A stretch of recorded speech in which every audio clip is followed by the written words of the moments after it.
Well, I'm really honored to be here. I only met Karen once, and it was at a conference in Washington of Women in Computing. The Anita Borg Institute sponsored this conference, and it was the first one. And Karen and I kind of just connected in a way, so that we all drank a lot of beer at that conference. And I do remember being incredibly impressed, not with her beer drinking, but but with how direct she was about the need for women in computing and need for more people to be entering the field and to being supportive, very supportive of each other. And she, one always, as Edward says, pays attention. And so that was a very lovely period for me, at least. And I actually was delighted to be invited, in part because I didn't know her work very well, and I'm very interested in the work women do, how our field has evolved, how it's grown, and what women have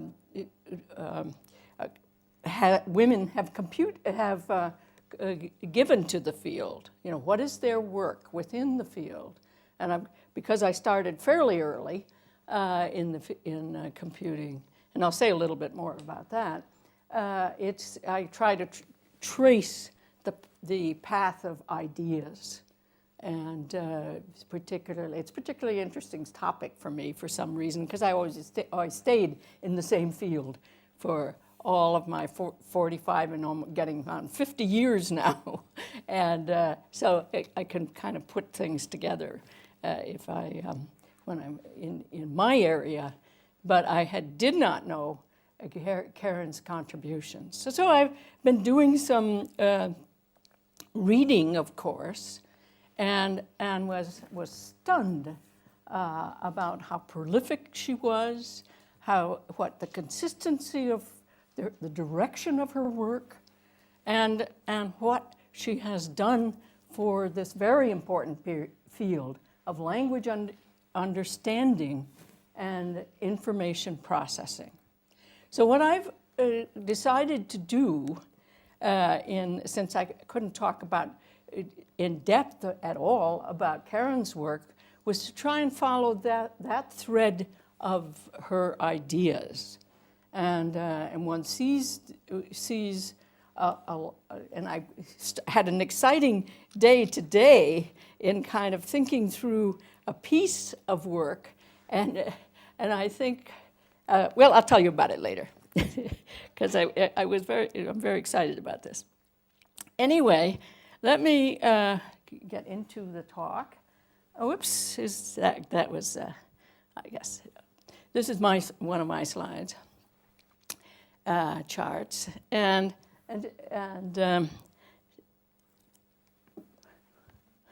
here is right off a quote from Karen. Oh, no, the quote is down here. Computing is too important to be left to men. That's been around for quite a while. But this was an obituary of Karen by the IEEE organization, and it was titled "Computer Science: A Woman's Work." And it was a very beautiful article about Karen. I've got it, here somewhere. But I drew from some of those in what I'm going to say today. So the central focus was of natural language processing and information retrieval, and another part of her work was pioneering techniques, allowing people to work with computers using ordinary words instead of equations or codes. And that struck me very much because I'm pretty concerned about our field being too, not doing, making it natural. I mean, computing should be a natural act, but we have to work too hard to do what to accomplish things, in my opinion. And I'm going to say a little bit, come back to that thought of Karen's a little later. And this invention of the term weighting, that's the one, the 72 work showed up. And I'm sure that has influenced the work of Google and many other pieces of work. Of course, it was really that, and so that's something I keyed on in what I'm going to say.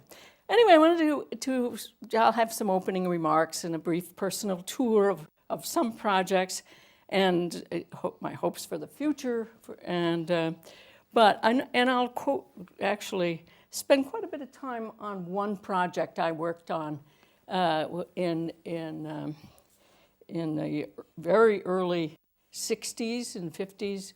It was in the late 50s and early 60s, which was a code breaking for at the National NSA, National Security Agency in the United States. And I'll go into some detail about that because it's very related to this topic that Karen had worked on. So I didn't know anything about it at that time. But first, you have to look at where women had been working and the wrens at Bletchley Park using Colossus. I had an inspiring day out there, and it was a while ago, and got a lot of information and I've been looking at their code breaking work, and the code breaking work that I was familiar with 15 or 20 years later. And another place where women showed up early, where they were was on an early machine in the United States, the ENIAC, during the war, and they were called computers. Not so that, and I have had met some of them. The person on the left died very, very recently, within the month. And she was the last woman on that project.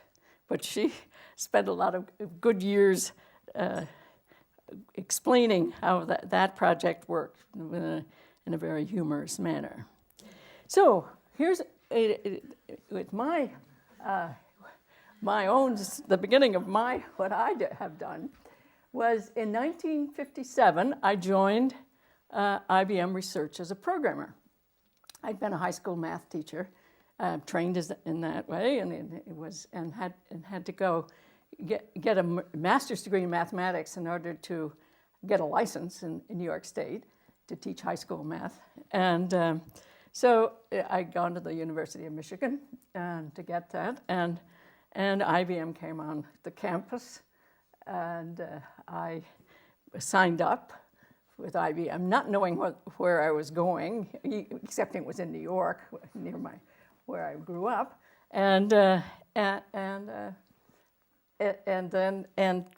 but I was going to go back and teach high school math. I was determined about that, but I was short of money. So, and this was the recruiting brochure I've got a copy of it, full copy of it. And this is copywritten by IBM. You look in the inside cover here, and in 1957. It certainly was probably a factor in my joining IBM. They were out wanting to have. And many, many women joined in that period at IBM and other, not only at IBM, but in industries everywhere. And the field was opening up, and there were no credentials that they were taught in schools other than that were required to get hired, and so it was an interesting time where many women joined the field, and I had an occasion later to really see when that ended, which was about in the early 70s. So, but it was a great period, and there was much to do. The ideas were everywhere, and it was great.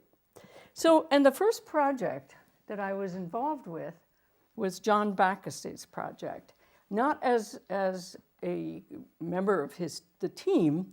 The language, which a lot of you probably are familiar with, Fortran, had been made available to IBM's customers in April of 1957, the year I joined the IBM, and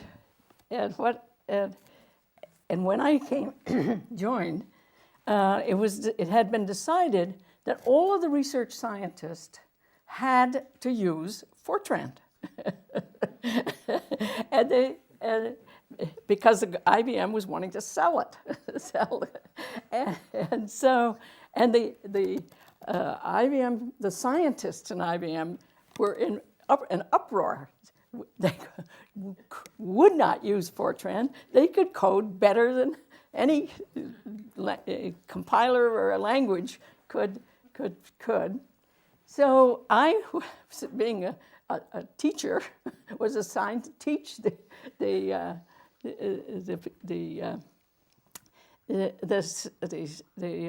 scientist, and I had a very, very unhappy class, and it was because they were in rebellion, but slowly every one of us found out, and so over that summer, what an amazing system it was, because it had both more than the language, it had a great compiler. So that was my introduction to IBM and to Fortran and to compilers, and I've stuck with it since, pretty much. Let's see. So the language and the compiler had I just am repeating some of this, but it was one of the amazing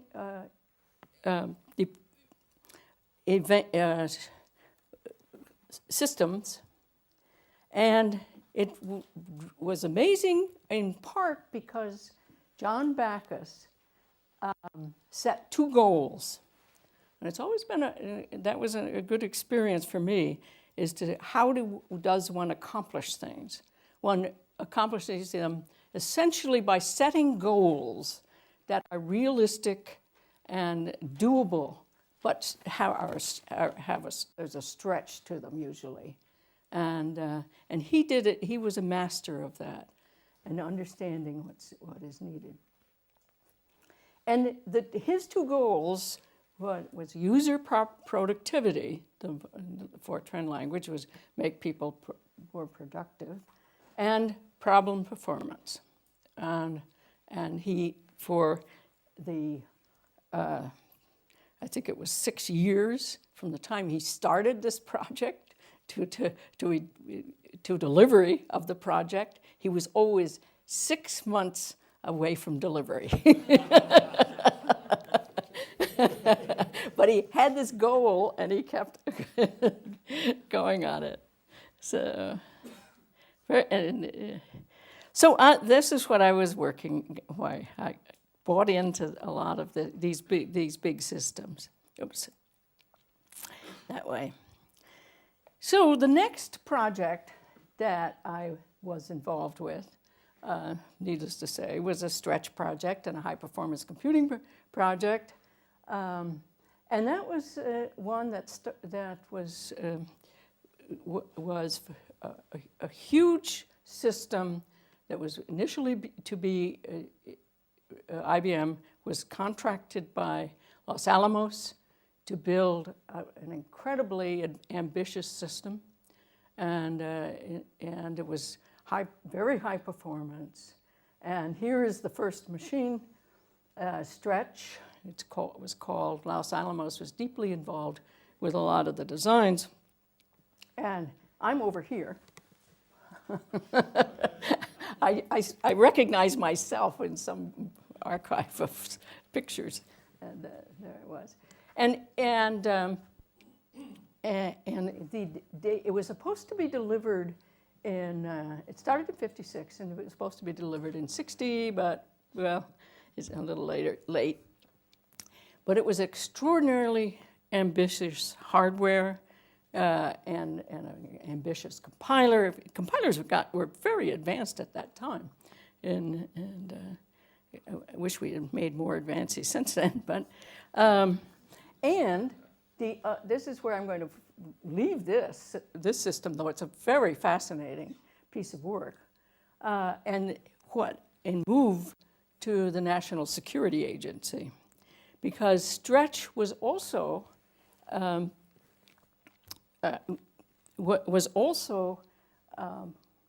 hosted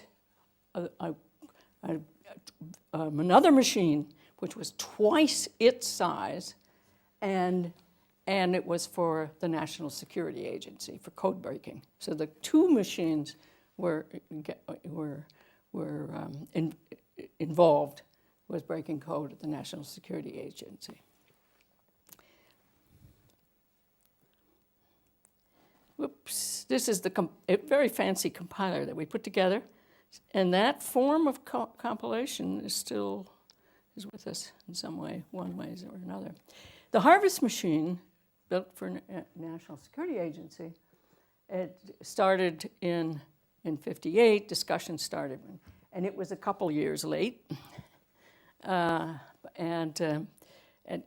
In fact, it was finally delivered in 1962, very near the time of of course it was in the Cold War, and very near the time, or in the era of the Bay of Pigs, the threat of the Soviets on Cuba, in Cuba.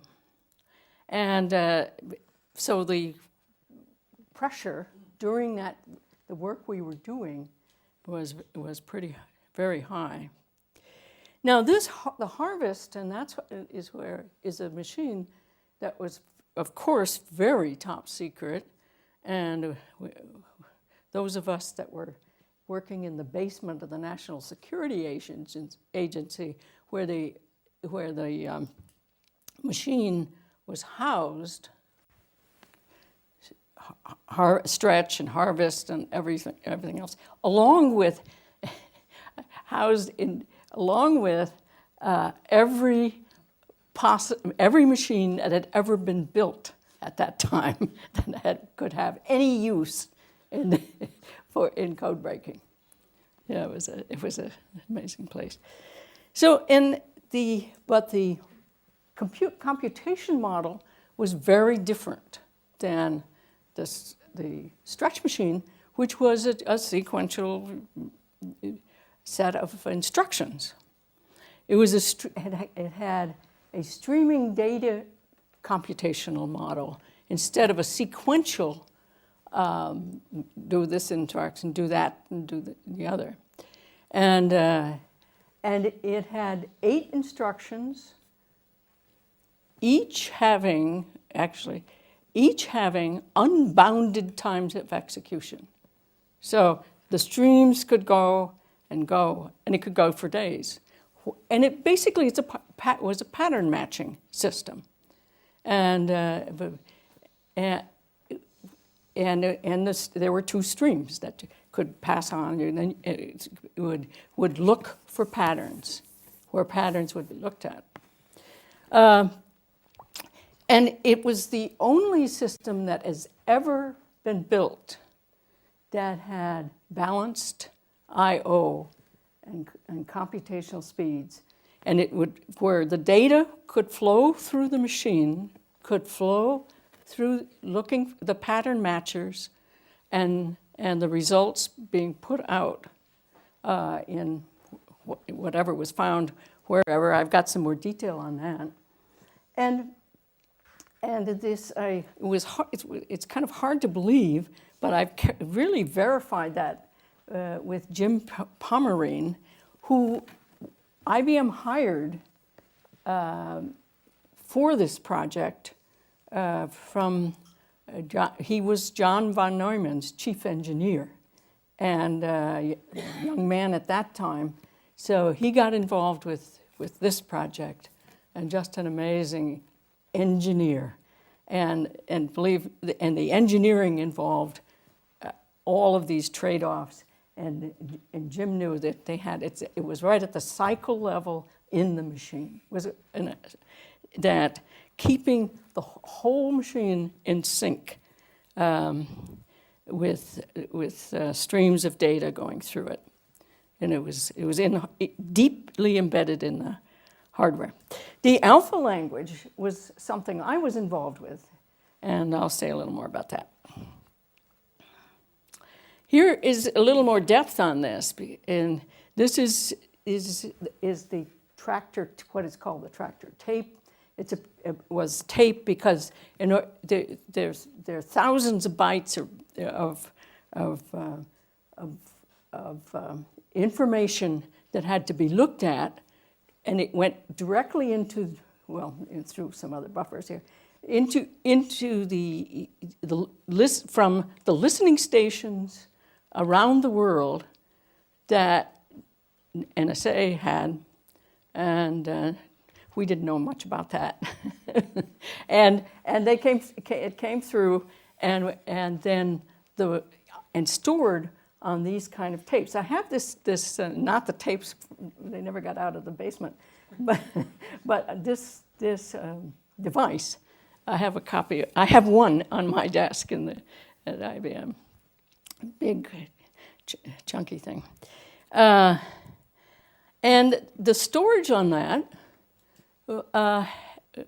involved a lot of hardware, and these are some of the numbers that are associated with it.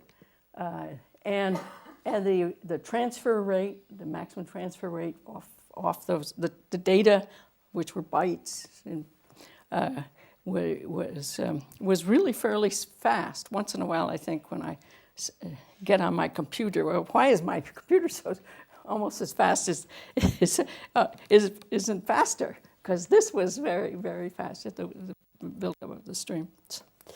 And the way it was attached to Harvest was actually the taking care of a lot of the details, but not the streaming, where one sees, you can see this in this area, is a big tape system, is where the tape system is, and a stream can come through the memory, the existing memory, and then it goes in to the units that do the analysis. So this side is Harvest. This side is that side over there is Stretch, and this side is Harvest. Anyway, it was much more complicated than this simple diagram, but it had to be merged with the ordinary computation analysis, and it had to run at vast amounts of data through there. And here's a streaming unit. Shows how there's two streams running up here with the bytes here, and those are where the analysis is doing, looking for consecutive pieces of information, holding one stream and then running others through it and against it, and then collecting up statistics. And this gets more complicated as this goes on. It's and so this machine, in order to really do the calculations, needed a language, and this goes back in part it needs. This is the basis of the language that it happened. The data that the language alpha worked with was identified. Data basic was English, decimal.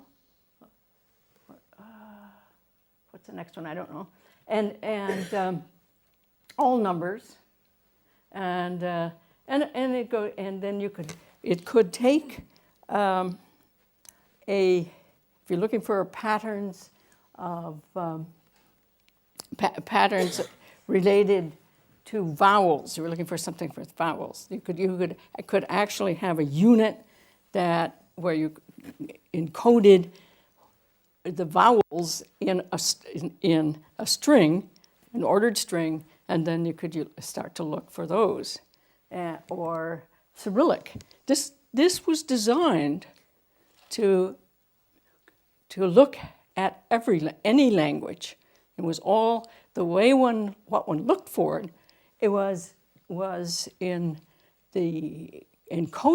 in the alpha program, and how which needed some setting up, but it was such that. If you were looking for it, it could decode. You mapped the string of bits and put them in the order that you wanted them in. And this would be A, E, I, O, U. If you're looking for all the vowels of some string like this, then you would this would be coded as 1. This would be coded as 2, 3, 4, 5, and it would be a mapping system that was built in. You could build into the current program very, very simply, as it turned out.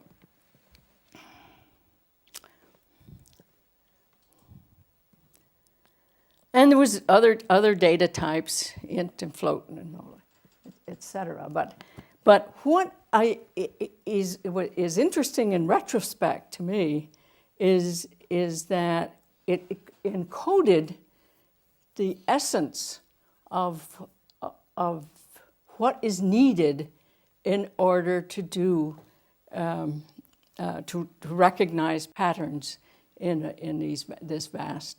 a vast system.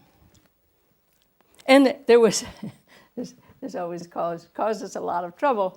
There was a lot of bad stuff in the sequence because it couldn't be read, and so we had to put in information that it wasn't good data, and so I think we need that sometimes now. So anyway, I'm going into a little more depth than necessary, but there were 8 instructions basically, or modes really. The streaming mode, streaming information looking for patterns, and then emerging mode, select mode, stream, on and on. But the streaming byte by byte was the big one, and there was a way of saying look at 5 bytes at a time or 8 bytes at a time, and then there was there was a sort. Yes, there was a sort.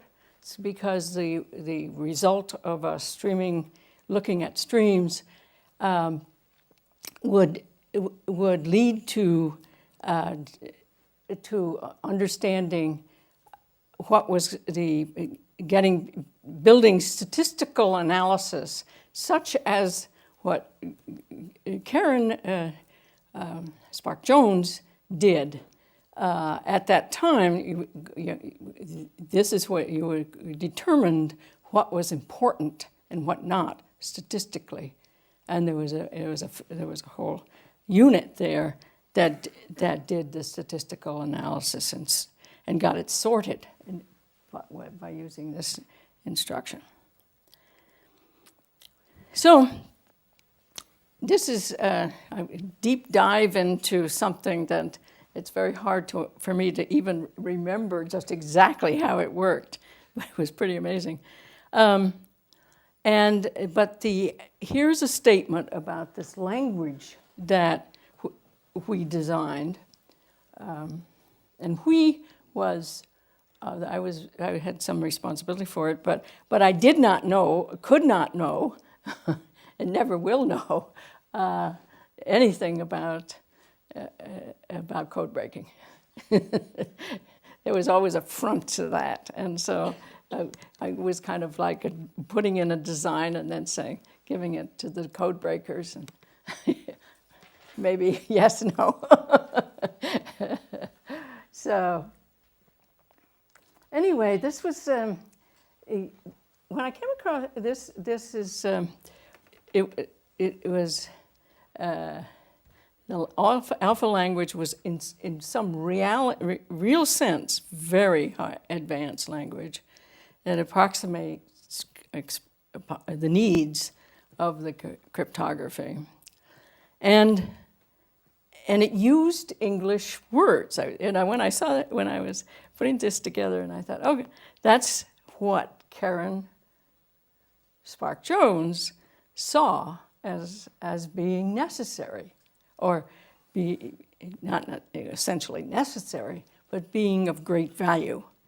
And it was to use English words to refer to a sequence of logical operations which can be prepared in time, ahead of time, in a matter of days rather than months. Of course, if you're in a code-breaking organization, the sooner you get to read the code, the better it is. So it was very important to do these things quickly.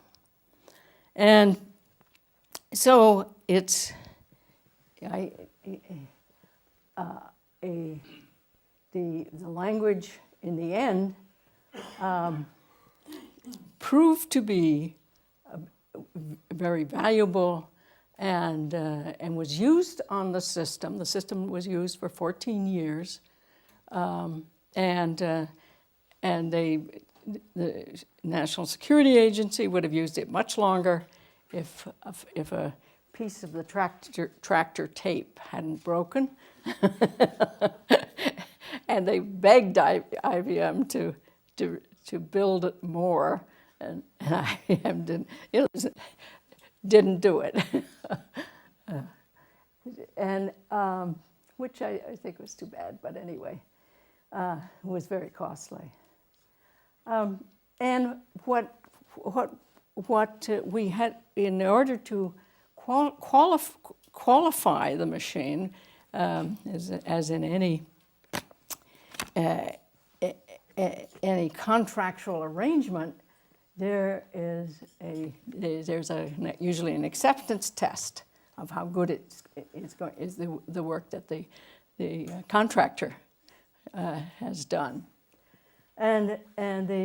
so ahead of time there had been an understanding that the decision had been made actually that they would accept it if the system could do automatic abstractions of Time magazine articles, which in there, so that a whole group, a lot of Time magazine articles were on the tractor tapes.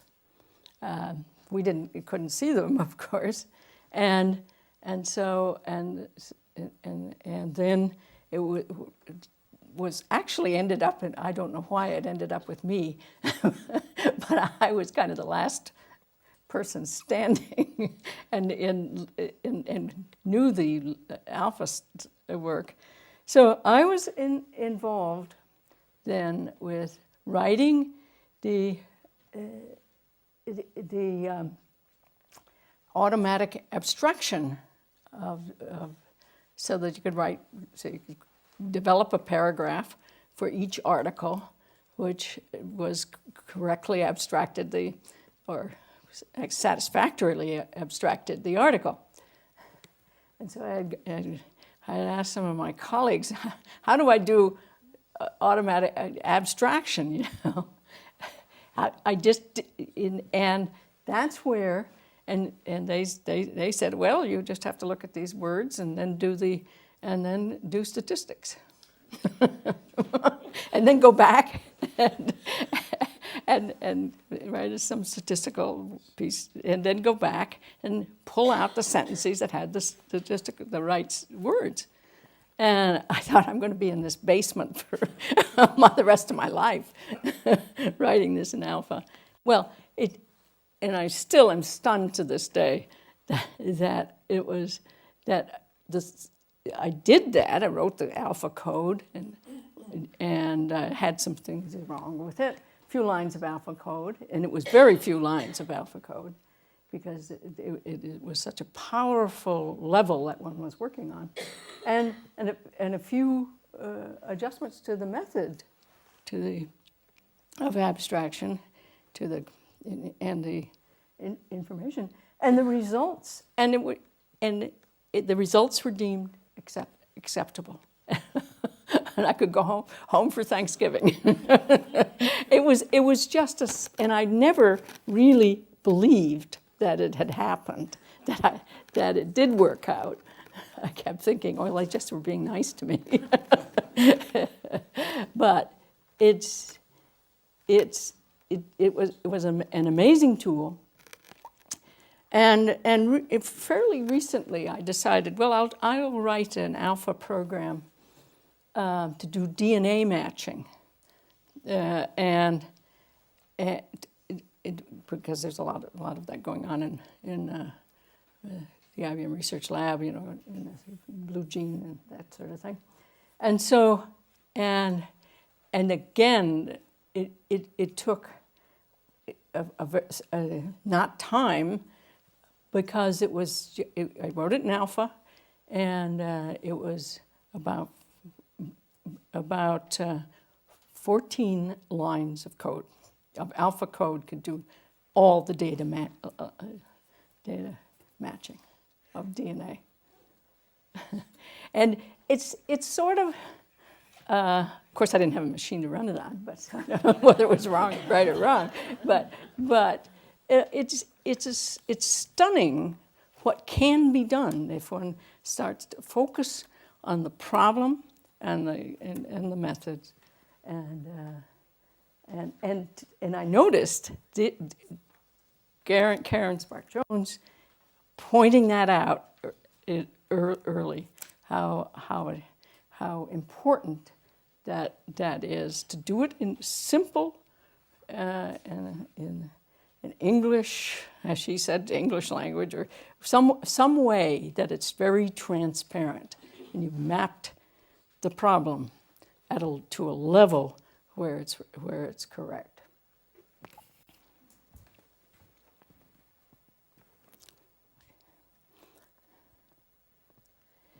So that's the end of harvest, and that. But I wanted to relate to have another little story here, and this is just this chart. Again, it's related to Karen's work, I think, and is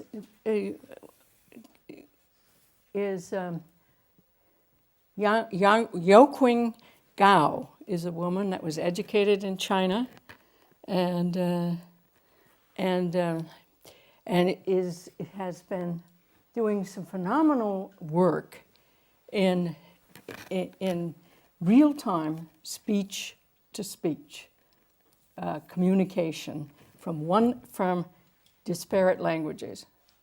And basically one of the things that she has done was develop a system which was deployed in Iraq in 2007, where somebody could pick up a phone and talk to an Iraqi and that person would hear it in his own or her own language and respond, and the person who was speaking would hear it in a different language, but it would be their own. So, and it's real time. So, she didn't know either of the languages that she wasn't a very good English speaker at all, and it was Arabic, Iraqi, and Farsi that she developed it for there, and it had done it also in the Chinese language, English to the Chinese language, back and forth, and she cobbled together the system out of existing parts that were around that are used in order for language understanding in other ways.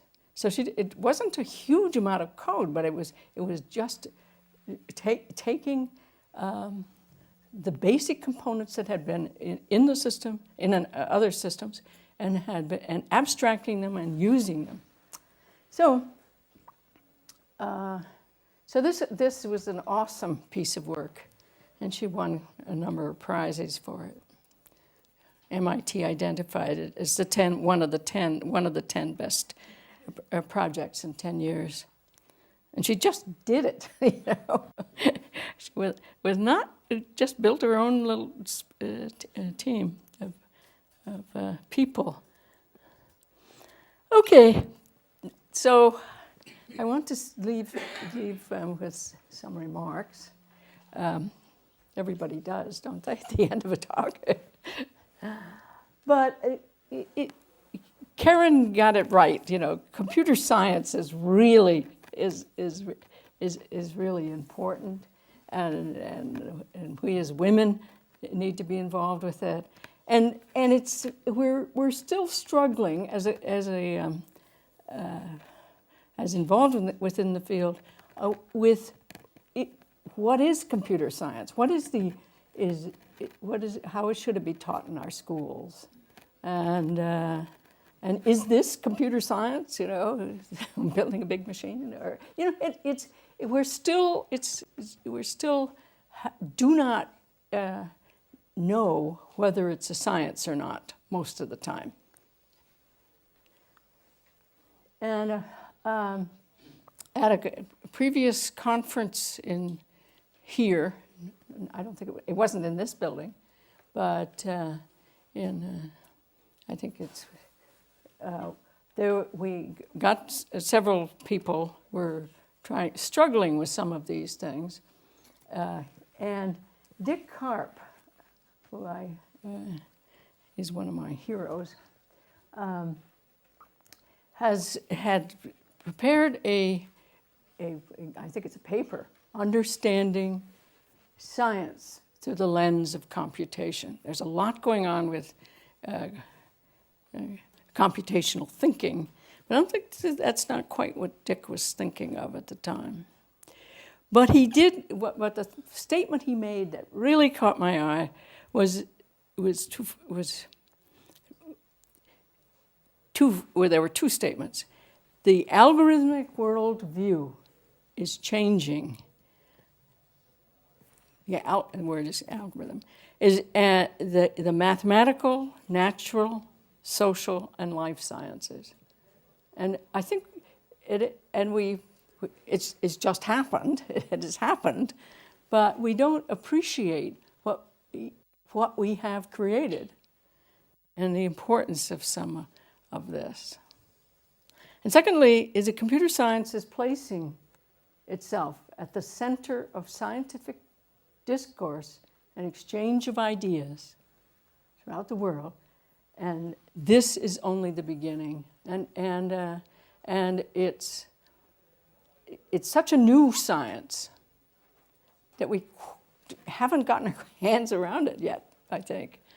But it's a phenomenal change everywhere, as you all recognize. And we're still kind of, well, is it science, isn't it? And my hopes for the future, this is my last chart, I think, is just random here.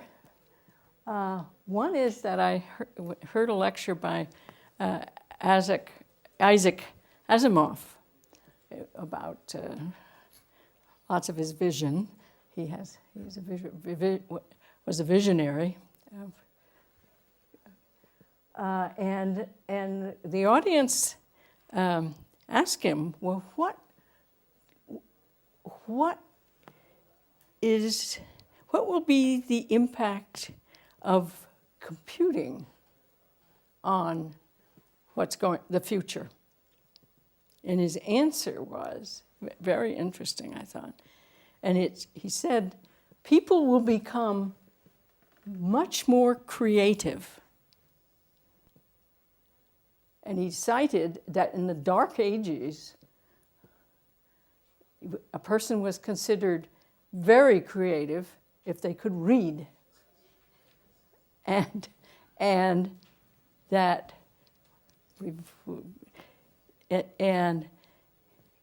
so the idea of what is creative, he implied, was that we will be able to we will be able to spend much more time on creative activities because of the availability of computing. You might think that might not be true in many cases, but gaming and stuff, I don't know.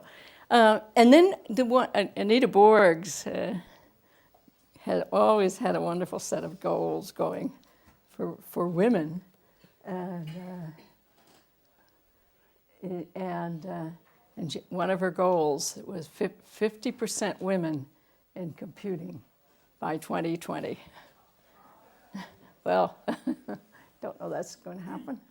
But she had, again, she was very goal-driven about what needed to happen. And I hope Karen Sparck Jones's ideas and goals, which she articulated at least in one paper, one of the things I've been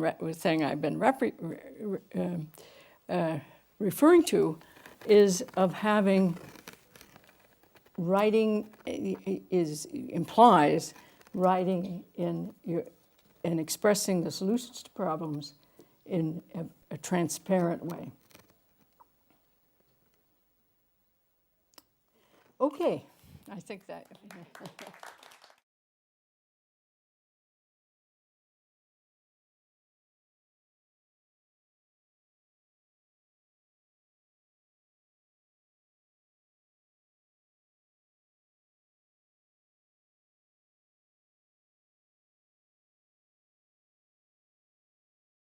I'm going to let other people ask questions. So, questions, comments.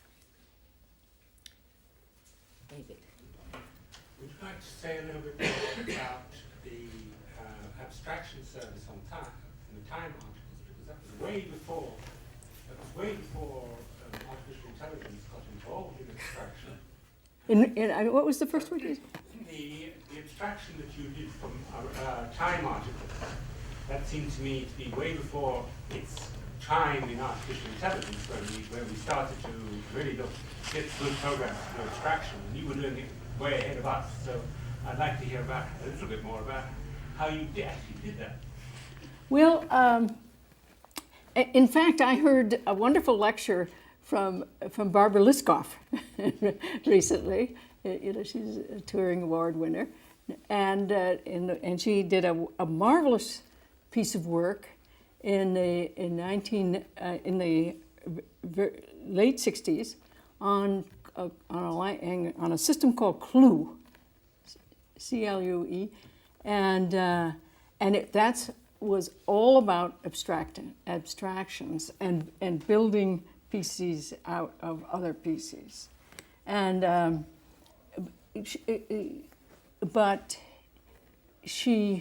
I think we've lost that in the way we develop things, or the way our languages are now. Most of the time we've lost it. So I don't know whether that's answering your question, but it was certainly one of the drivers for the Harvest work.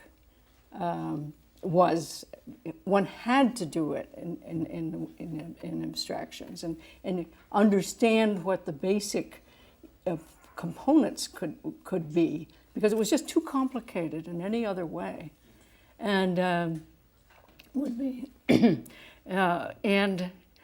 But one of the things that I have a wonderful colleague who builds these amazing machines, and he builds one machine and one for each problem. These are huge, huge problems.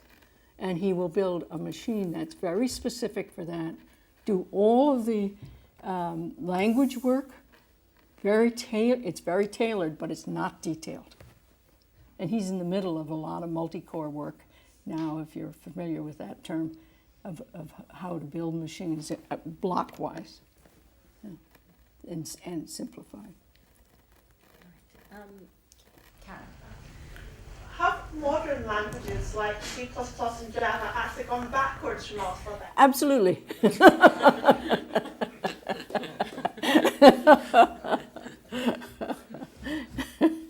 Yes. Yeah. It was in 1960. There were more modern languages than those in terms of what there was Fortran, there was Lisp in terms of the pattern of how do you use them to solve problems. Yeah, there was COBOL, there was ALGOL, there was not Lisp, but there's another language which was APL, yeah, and you can go, and they were all in the field in 1960 and available, and each of them had their own programming model, and you probably needed a variety of programming models. Certainly, Fortran was for engineering scientific, and COBOL was for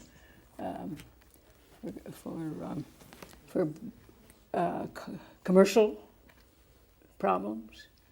So it's we've kind of glommed on to some much lower expression for solving problems. Person in red. That's my opinion. Yeah, you.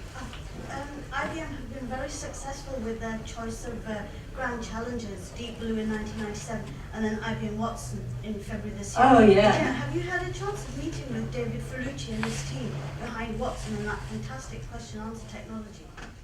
Well, I've been invited to a meeting on using the Watson technology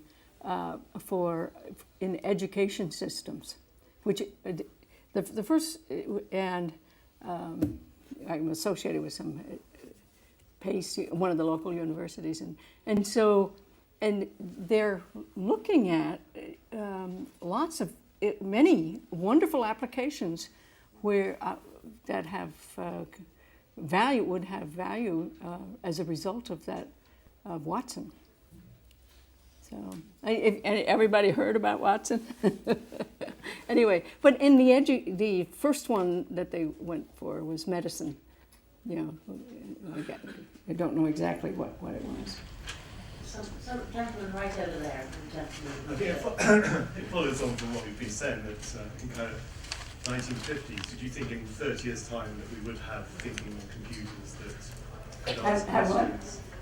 Did you think in the 1950s that in 30 years' time, kind of the 80s, that we would have computers that thought and could answer questions intelligently?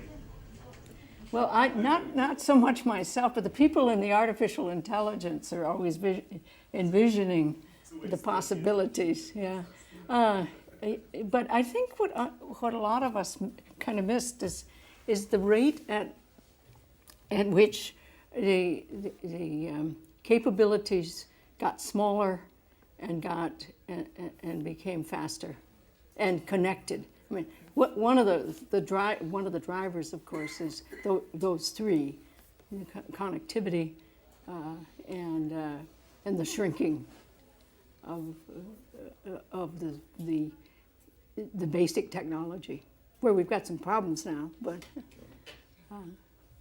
Gentleman in the blue shirt.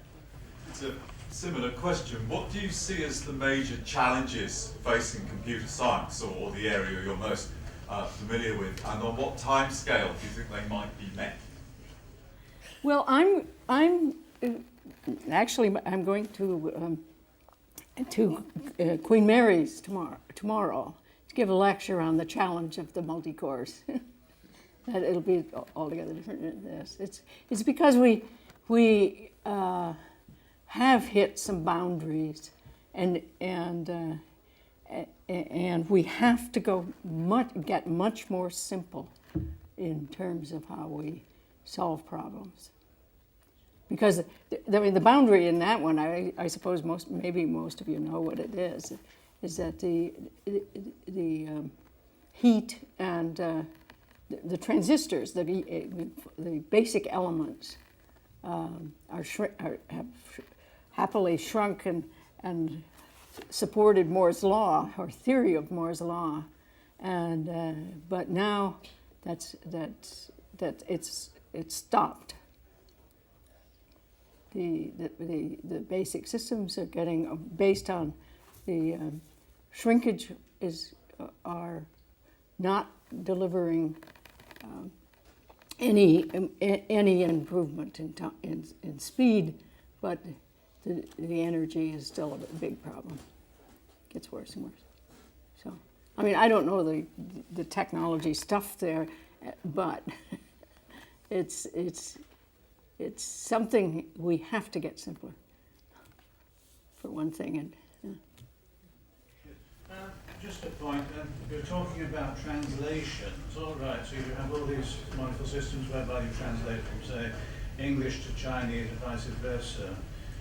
Would it not be rather simpler, perhaps, simply to encourage people to use the English language? I'll buy into that. And then gradually, these sort of other languages will gradually I'm assuming you've got to have separate languages. Now, you don't have a separate numbering system. We all use decimal numbering systems, or hexadecimal. And frankly, English is gradually percolating onto the whole world. And quite possibly, a lot of these translation systems are perhaps delaying what we would rather like, actually. Well, the Chinese, there are a lot of Chinese there, and it goes, they can still read stories that go back in times BC to us. Yeah, they could just pick up a book and read it. So we've got a long ways to go. So there was somebody at the back there had her hand up. Well, it's partly in response to this gentleman, but and related to the language on the Sanyo. But in your opinion, are there too many linguists working in this field, or not enough? I really got. Did you catch that? Huh? Did you catch that? Yeah. Are there too many? Are there too many linguists or not enough linguists? Yes. Be interesting to take a vote. I don't know. it's really. Yeah. So I think one of the things that's characterised the last 30, 40 years is that at the same time as computer technology has been improving in all leaps and bounds, actually our understanding of the human brain and the human mind Yes. have improved, and that's continued. So as they grow, as our knowledge and understanding grows side by side with improvements in computer technology, we're no closer really to being able to do some extraordinary, to be able to match the extraordinary sophistication complexity of the brain in its processing capabilities. Because that's a three-dimensional thing, not a two-dimensional. Yes, but there seems to be a lot of activity in that, trying to now. Yeah, and it's probably driven by, in some ways by the capabilities of instruments and also being able to gather information widely. Yeah. There's on that little note on that, not so much related to the mind, but one of the many activities now that's going on, as you probably know, is an activity called analytics, and it's really analyzing information, in whatever form it is, and there's vast corpus of information, and the analytics work seems to be starting to give insights that we couldn't find before. We used to do data mining and find out about stacking, where to put the cereal on the shelves or something like that. But it really is starting to have some promise, I think, the analytics work. One final question. Yeah, in the similar way that you said we need to simplify things in order to maybe make some progress. In this age of information, where a lot of information is now image, media, video, what's your opinion on what kind of languages might be needed to manipulate this kind of information in a more effective way? Yeah, I have no idea. But it's a very good question, because people have been thinking about it for quite a while. Yeah. Well, on that note, plenty more questions, and I'd like to call upon Professor Jim Norton, President of the British Computer, President of the BCS, let me get this right, President of the BCS, the Chartered Institute for IT. Everybody got that? BCS, the Chartered Institute for IT, to deliver the vote of thanks.